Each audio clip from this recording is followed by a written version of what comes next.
Мы продолжаем рассказывать о кризисной ситуации в белорусской экономике и финансовой сфере, ее влиянии на нашу финансовую безопасность и способах противодействия режиму Лукашенко.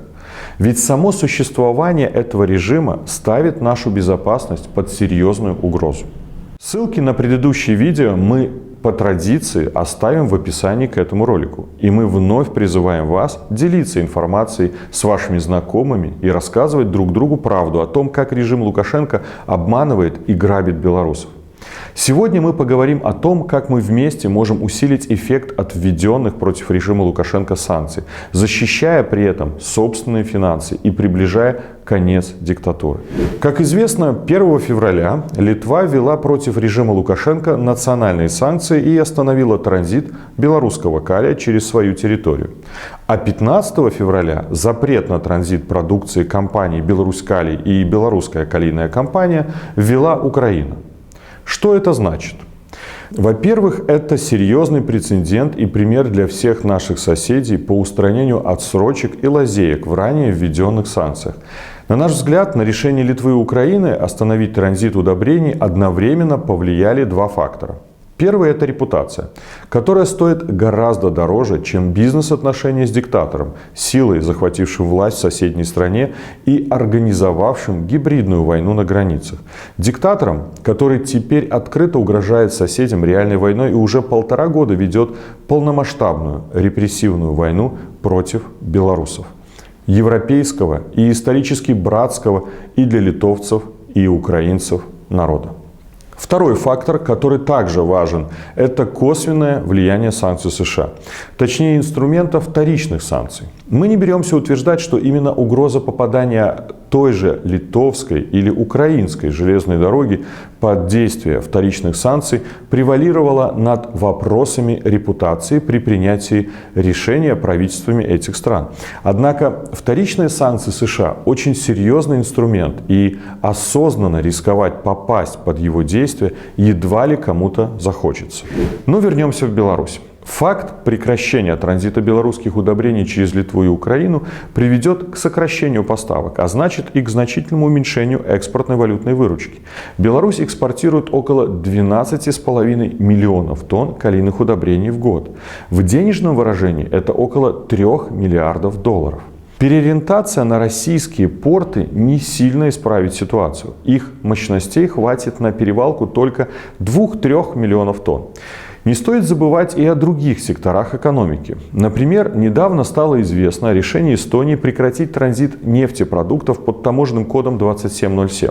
Это закрывает режиму Лукашенко еще одну важную лазейку, оставленную ранее введенными санкциями Евросоюза. Санкционное кольцо вокруг режима Лукашенко сжимается все сильнее и ведет ко все большим потерям валютной выручки от экспорта.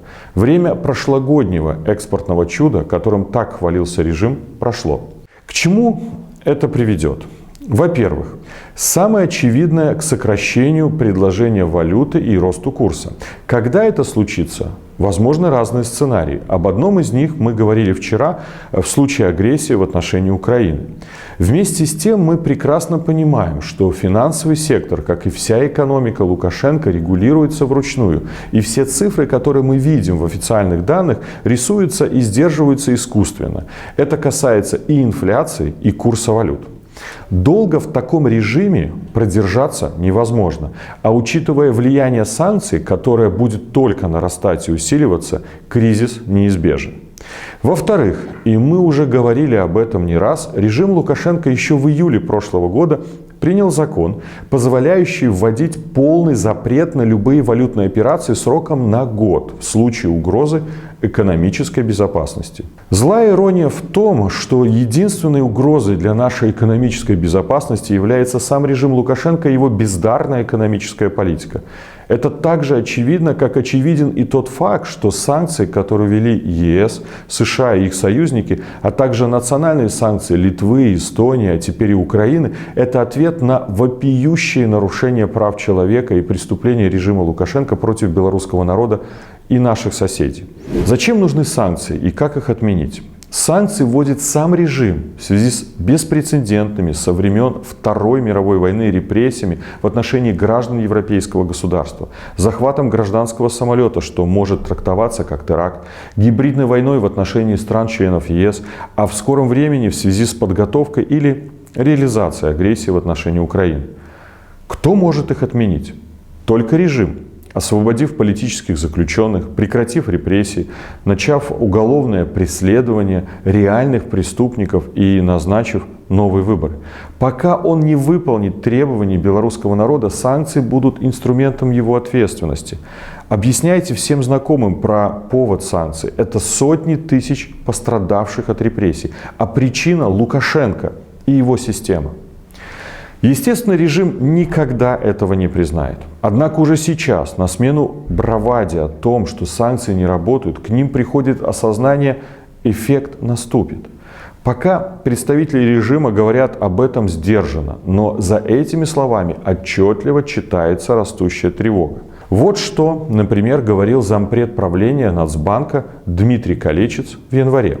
Возможное усиление санкционного давления, в том числе в адрес предприятий-экспортеров, может привести к сужению у них возможности осуществлять сделки с иностранными компаниями. Все это может оказать негативное влияние на деловую репутацию в связи с сокращением как экспорта производимой продукции, так и импорта сырья и комплектующих. В таких условиях финансовое состояние некоторых предприятий может ухудшиться, что может привести к осложнению самостоятельного обслуживания долговых обязательств. Так чего же так сильно боится режим?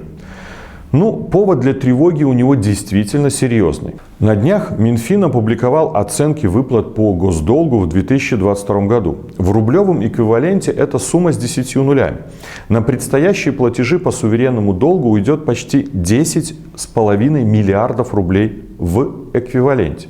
Всего с учетом гарантии еще в прошлом году госдолг составил 67,3 миллиарда рублей в эквиваленте. Именно в эквиваленте, ведь подавляющая часть госдолга номинирована в иностранных валютах. Так, удельный вес валютной компоненты во внешнем госдолге более 90%. Но даже внутренний долг из-за сильной долларизации экономики Минфин выпускает в иностранной валюте, удельный вес которой в нем на сегодня составляет 85%, а 60% внутреннего долга – доллары США. И тут мы снова напоминаем о том, что против суверенного долга Беларуси действуют секторальные санкции Соединенных Штатов. Это значит, что американским гражданам и организациям запрещено предоставлять новые займы Минфину и Банку развития или покупать новые облигации обеих госорганизаций. Фактически, как мы уже говорили ранее, санкции США превратили гособлигации режима в мусор. Эти ограничения распространяются на кредиты и облигации в любой валюте. То есть ни один адекватный инвестор больше не даст режиму взаймы, купив у него гособлигации. Повторим еще раз.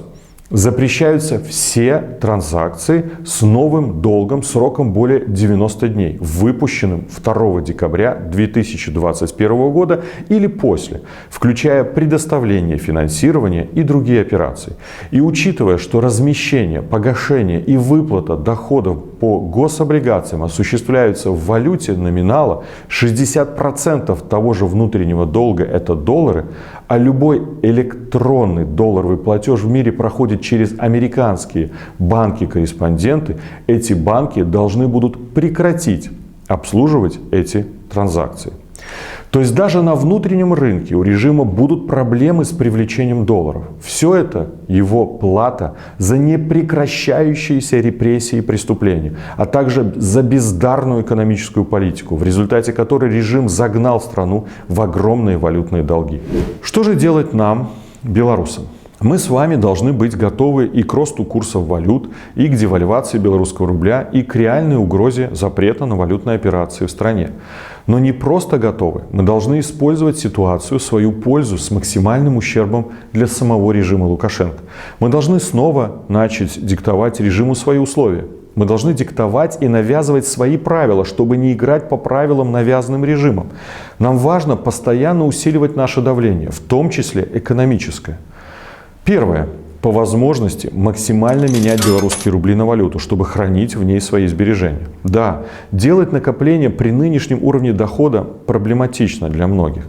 Однако, если такая возможность есть, держите сбережения только в валюте. И ни в коем случае не в белорусских рублях и не в белорусских банках. Второе. Купив валюту, стараемся ее не сдавать. На жизнь лучше тратить только рубли. Причем именно наличные, не забывая снимать все до копейки с карточки в день зарплаты, пенсии или стипендий. Следуя этой простой стратегии, мы сможем максимально сберечь свои средства и одновременно усилить эффект от санкций, лишая режим валютных поступлений не только снаружи, но и внутри. Сегодня нам всем нужно понять, пока мы кормим этот режим, пока у него есть возможность распоряжаться нашими деньгами, одного внешнего давления и санкций недостаточно, чтобы режим прекратил свое существование. Для смены режима в Беларуси важна комбинация внутреннего давления и внешнего. Важно ответить самим себе на вопрос, готовы ли мы платить за диктатуру, которая с каждым днем своего существования ведет нас всех все дальше к нищете, и которая прямо сейчас на наших глазах становится на военные рельсы. Только смена режима позволит открыть путь к необходимым реформам и инвестициям. Только так можно спасти страну от коллапса, перечеркнуть беззаконие, бедность и милитаризацию Беларуси и вернуть себе свободу и безопасность, в том числе финансовую.